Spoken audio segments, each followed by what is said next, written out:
Hello చెప్పండి. కాబట్టి కామారెడ్డి డిస్ట్రిక్టా? ఏ ఊరన్నా? Errapadu Yellareddy constituency. ఎర్రాపాడు Yellareddy Madan Mohan Rao MLA. ఆ! తాడవాయి కంటే ముందు. తాడవాయి కంటే ముందు. చెప్పన్నా చెప్పు. నిజాం సార్ ఎక్స్ రోడ్ నుంచి పోవాలి మీ ఊరికి. అన్నా? నిజాం సార్ ఎక్స్ రోడ్‌కెళ్ళి పోవాలి మీ ఊరికి. ఆ! ఆ! నిజాం సార్ ఎక్స్ రోడ్‌కేనన్నా? చెప్పన్నా. అన్నా నేను ప్యూర్ కాంగ్రెస్ అన్నా. రేవంత్ అన్న ఇంటికి 10 సార్లు పోయి ఒక పాట కూడా తెప్పించినా. ప్యూర్ కాంగ్రెసా? ప్యూర్ కాంగ్రెస్ రేవంత్ అన్న ఇంటికి 10 సార్లు పోయినా. 10 సార్లు ఎందుకు పోయినావే? సుట్టమైతాడా? చుట్టం కాదు ఇగ అప్పుడు అభిమానం అట్లుండే. ఓకే. నీకు ఫోటోలు కూడా పెట్టినా నువ్వు వాట్సాప్‌లో చూసుకోలేవు. చూస్తలేనా? అయితే ఏం చేసినావు? పాట పాడినావు. పాట తీపిచ్చినాము మేము. ఏం పాట తీపిచ్చినావు?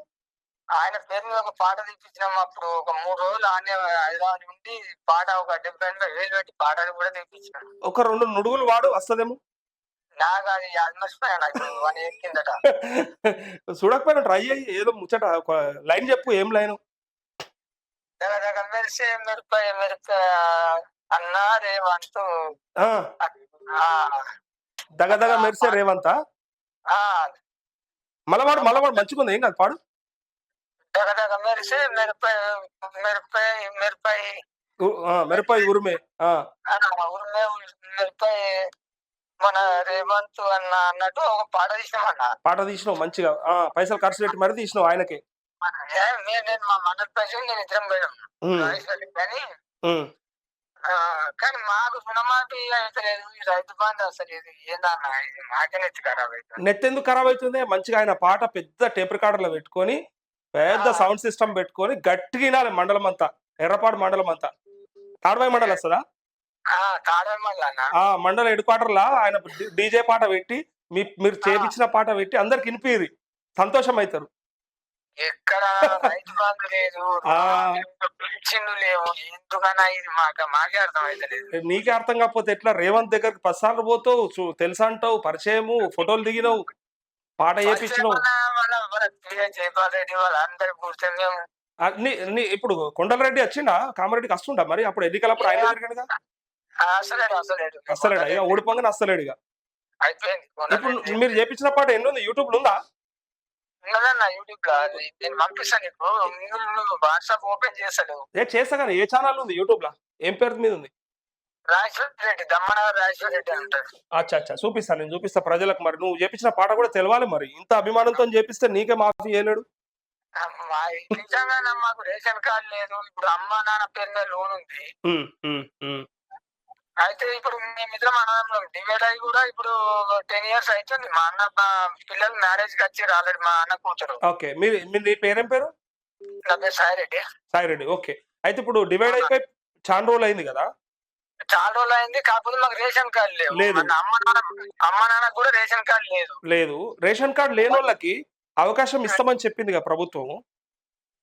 కరెక్టే అన్న. ఇప్పుడు మా పేరు మీద ల్యాండ్ లేదు, నా రేషన్ కార్డు లేదు. వాళ్ళకు ల్యాండ్ ఉంది అమ్మ నాన్న పేరు మీద, కానీ వాళ్ళకు రేషన్ కార్డు లేదు. అవునా? ఇప్పుడు లోన్ ఎంత మంది పేరు మీద ఉంది? ఎవరి మీద ఉంది? అమ్మ పేరు మీద, నాన్న పేరు మీద ఉంది. ఎంత ఉంది? చెరొక 2 లక్షలు ఉంటది. 4 లక్షలు. ఓకే. ఇప్పుడు నిన్న మేము డివైడ్ అయినామని అగ్రికల్చర్ ఆఫీసర్ పోతే నేనేం చేయాలి? ఇప్పుడు మీరు డివైడ్ అయ్యారు కానీ మీరు ల్యాండ్ చేసుకోలేరు అని అట్లా అంటారు. ల్యాండ్ చేసుకోలేదనా? వాళ్ళు ఏమంటారు, మీరు డివైడ్ కావచ్చు, కాకపోతే మీ పేరు మీద ల్యాండ్ లేదు కదా, మళ్ళీ మీ కుటుంబం మీ నిర్ధారణ మీరు రారు. కరెక్ట్. వేస్తారు అని అంటారు. కరెక్ట్. ఏమైంది చెప్పన్నా? లోన్లు ఇప్పుడు పిల్లలు ఉంటే ఇద్దరు పిల్లలకి చెరొక 4 ఎకరాలు 2 ఎకరాలు చేసిస్తే వాళ్ళు విడిపోయినప్పటికీ మన ముసలోడు రేషన్ కార్డులు ఇయ్యలేడు కాబట్టి 10 ఏళ్ళు. అయితే వీళ్ళు విడిపోయినప్పటికీ ఒకే కుటుంబంలో చూపిస్తుంది ఇప్పుడు దాకా.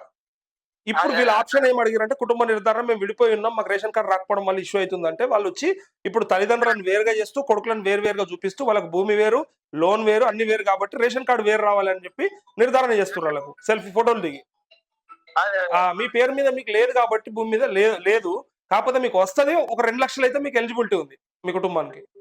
అదే నిన్న పోయినా అగ్రికల్చర్ ఆఫీసర్ పోతే ఒక 2 lakhs అమ్మాయి వాళ్ళది అవుతుంది అని చెప్పాడు. అదే ఒక్కరిది అవుతుంది. నేను ఏమంటారు, ఒకరిదో ఇద్దరిదో కానీ 2 లక్షల రూపాయలు అయితే. కానీ మీరు మస్తు మంచిగా ప్రశ్నిస్తారు అన్న. ఎందుకంటే ప్రశ్నించే లేకపోతే కూడా ఇబ్బంది. అంతే అన్న. అంతే. ఎందుకు మీ రమణారెడ్డి ఇంకోటి అన్న, మీరు ఒకటి అన్న, ఇప్పుడు ఏమైతుందంటే విలేజ్లలో 40 సంవత్సరాలలో పింఛన్ వస్తుంది. ఉమ్, ఉమ్, ఉమ్, ఈ 70 సంవత్సరాలలో పింఛన్ వస్తలేవన్నా. ప్రతి విలేజ్ లో అంటే మా ఎల్లారెడ్డి కాన్స్టిట్యూషన్ నేను చెప్తున్నాము. నేను ఎమ్మెల్యే మదన్ మోహన్ కూడా చెప్పాను నేను. ఉమ్. అన్నాకి ఇట్లనే 40 సంవత్సరాల వాళ్ళకి అప్పుడు కేసీఆర్ ఉన్నప్పుడు అదే దొంగలను పెట్టుకున్నాం. మరి ఇప్పుడు మీరు వచ్చినాక అప్పుడు మన సురేందర్ ఉన్నప్పుడు అదే దొంగలున్నారు. ఉమ్. ఇప్పుడు మీరు వచ్చినాక కూడా మరి అదే దొంగలు. మేము పోరాటం చేసింది ఆ దొంగల గురించి అంటే కూడా ఆయన పట్టించుకోలేడు. ఇక మేము సంప్రదాయం ఆయన ఎంబడ కూడా తిరుగుడు బంద్ చేసినాం. అయ్యో గట్లా. ఏం చేస్తావు అన్న? ఇక నువ్వు మళ్ళీ ఇప్పుడు ఏ పార్టీకి గెలిచినా అదే దొంగలు మరైన దగ్గర చేరేది. ఈ దొంగలే ఉంటాం కదా. ఉమ్, ఉమ్, ఉమ్. అసలు నేను చెప్తా ఈ ముచ్చట నేను చెప్తా. ఇప్పుడు ఒక్క ఎల్లారెడ్డి ముచ్చట కాదు, రాష్ట్రం మొత్తం ఏమైంది తెలుసా? మొన్నటిదాకా ఎవరైతే 10 ఏళ్ళు అధికారంలో లేనప్పుడు జెండాలు మోసి జబ్బలు కాయలు కాసి కష్టపడి తిరిగినోళ్ళు ఎవరైతే ఉంటారో వాళ్ళందరూ పక్కకయ్యారు. ఇప్పుడు మొన్నటిదాకా బీఆర్ఎస్ లో పదవులు అనుభవించి ఇలా మళ్ళీ ఎమ్మెల్యే పక్కకి వచ్చి చేరినోడు ముందరయ్యాడు. అదే అన్న. ఇప్పుడు ఇలా తప్పు ఉందో చెప్తా, నేను తప్పు కూడా చెప్తా ఇవ్వందో. ఈ తప్పు కొత్తగా చేరుతున్నది కాదు, చేర్చుకుంటున్నది తప్పు. చేర్చుకుంటున్నది ఇప్పుడు వీళ్ళు దొంగలు. అసలు ఈ ఎమ్మెల్యేలు ఏం చేశారు చెప్పన్నా? ఇప్పుడు కొత్తోడు గమ్మత్ కనబడుతుండే. ఏదో అంటారు కదా, ఆ పాతదానికంటే ఇది కొత్తది గమ్మత్ అన్నట్టు. 4 సంవత్సరాలు అన్నాను నమ్ముతావా? 4 సంవత్సరాలు మదన్ మోహన్ ఎంబట గడప గడపకు. నేను ఏమంటున్నా, జెండాలు మోసి మీ భుజాలు కాయలు కాసినాయి కానీ ఇవాళ మళ్ళా ముందరకొచ్చి నిలబడేది వాడు. ఎందుకు తెలుసా? వాడు శాల్వాలు బొకేలు తెస్తాడు కదా. ఇలా కొత్తగా వచ్చిండు కదా, ఇక వాడు మొదలవుతాడు, వాడు ముందుంటాడు, మీరు వెనకకైతారు. అదే అన్న 4 సంవత్సరాలు ఈ నెంబర్ గడప గడపకు. అప్పుడు ఈ విలేజ్ కి 4 సంవత్సరాలు ఈ నెంబర్ తిరిగినాము. నెంబర్ ఎర్రపాటి నుంచి నేను ఒక్కోనే మరి అనుకుంటా. అంటే మేము ఢిల్లీ పోయినాడు ఇలా అంతే ఆడున్నారు. మేము ఢిల్లీ కూడా పోయినామన్నా మా అప్పుడు రాహుల్ గాంధీ మీటింగ్ కో. అదే ఇగో నేను ఏమంటారు, అప్పుడు అంతా కష్టపడి ఉంటారు. ఇక్కడ మొత్తం నేను ఒక్కని చెప్తాను. అందుకే స్టేట్ వైడ్ గా కాంగ్రెస్ గెలిచిన ప్రతి చోట ఏం చేశారంటే, ఈ బీఆర్ఎస్ వాళ్ళు మొన్నటిదాకా ఎవరైతే ఉన్నారో బీజేపీ, సరే బీజేపీ వాళ్ళు ఎక్కువ చేరలేరు కానీ బీఆర్ఎస్ వాళ్ళు ఎక్కువ, అందరు దొంగలు వచ్చి మళ్ళీ ఇళ్ళనే చేరారు. నేను వాళ్ళని దొంగలు అంటున్నా, చేర్చుకున్నాడు పెద్ద దొంగ, గజ దొంగ.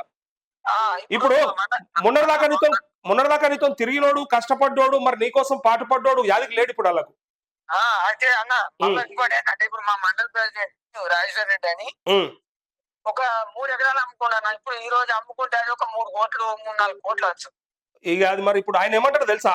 ఓన్ కోసానికి అమ్మినమంటాడు. ఇప్పుడు ఒకవేళ మీ ఎమ్మెల్యేని అడిగితే, ఎమ్మెల్యే కాదు ఆల్రెడీ రేవంత్ రెడ్డి అన్నాడు డైరెక్ట్, నాయన అమ్మకరా నాయన ఇది పెద్ద సముద్రం పార్టీ చూసినావా? అప్పుడు మేము పోయినప్పుడు అన్నా మరి ఏందన్నా ఇల్లారెడ్డి సుభాష్ రెడ్డి మదన్ మోహన్ ఇద్దరు మరి పోటీ పడుతుంది, మేము ఓలెంపడ తిరగాలి. అప్పుడు బాగా ఇబ్బంది అయింది మీకు ఎన్నికలకు ముందు. అది ఏమన్నా అంటే రేవంత్ రెడ్డి నువ్వు ఓలెంపడ పోకు, ఈడికేరా నీకు రావాలనిపించినప్పుడు అని అన్నాడు. అయితే ఇట్లా అన్నా మరి ఇంకా పార్టీని ఎన్ని రోజులు అంటే కాపాడండి, 2-3 ఎకరాలు అమ్ముకున్నా, ఇంకెన్ని రోజులు కాపాడండి పార్టీ నాకు చెప్తే, నువ్వు అమ్మకి సముద్రము కాంగ్రెస్ అంటేనే పెద్ద సముద్రం పార్టీ, ఇంకా అమ్మకి రాజేసి వద్దు ఇక ఇంకా ఎప్పుడు పెట్టుకోకని చెప్పాడు. మరి ఆయన నన్ను ఇప్పుడు ఏదైనా ఇంత మద్దతు చేశాడన్నమాట. ఆయన కూడా ఏం తప్పు. అయితే నాకు డౌట్, నువ్వు సుభాష్ రెడ్డి వెనక తిరిగి ఉంటావు అంతకంటే ముందు. ఫస్ట్ నుంచి సుభాష్ రెడ్డి మనిషి నువ్వు. ఫస్ట్ మదన్ మోహన్ ఎక్కడ మేము తిరిగినప్పుడు ఫస్ట్ ఎల్లారెడ్డి కాన్స్టిట్యూన్సీలో సుభాష్ రెడ్డి, వడ్డేపల్లి సుభాష్ రెడ్డి మొదటి నుంచి ఉన్నాడు. అయితే మదన్ మోహన్ ఎంపీగా పోటీ చేసినాడు టీడీపీకి వెళ్ళి. అయితే అంతము సురేందర్ ఎమ్మటి ఉన్నాము. సురేందర్ కాంగ్రెస్ ఎమ్మెల్యే. అప్పుడు సురేందర్ గెలిచింది, ఆయన దాంట్లో పోగానే మేము పోలేము, ఇట్లే ఉన్నాము. తర్వాత సుభాష్ రెడ్డి ఎమ్మటి కొన్ని రోజులు తిరిగాక ఈ సుభాష్ రెడ్డి ఏంటంటే ఆయన కార్యకర్తలు ఇంటికి తినరా పోరానాల, ఏడున్నా కానీ ఇంటికి తినరా పోరానాల, ఇంటికి తినరాపో అంటాడా? మన కామెంట్లు ఉన్నా కానీ కార్యకర్తలు ఇంటికి తినరా గమ్మతున్నాడు. అరే నేను ఆడేం లేదు ఇట్లా, మరి పాపం గమ్మతి ఉన్నాడు ఆయన. అయితే ఆయనను ఆయన అటువంటి మండల ప్రెసిడెంట్ ఆయన ఓళ్ళు మన మదన్ మోహన్ ఆయన కూడా చేసుకున్నాడు. ఆయన 2 వర్గాలు అయిపోయినాయి, ఏడపోయిన కొట్లాటలు తనలాటలు ఇవి అయిపోయినాయి. అన్న ఇగో ఒక పని చేద్దాం, ఈ మీ ఎల్లారెడ్డి నియోజకవర్గం సపరేట్ టాపిక్ పెట్టుకుందాం ఒకనాడు. ఇక రైతులు చాలా మంది వెయిట్ చేస్తున్నారు, వాళ్ళతో మాట్లాడతా ప్లీజ్. Okay right.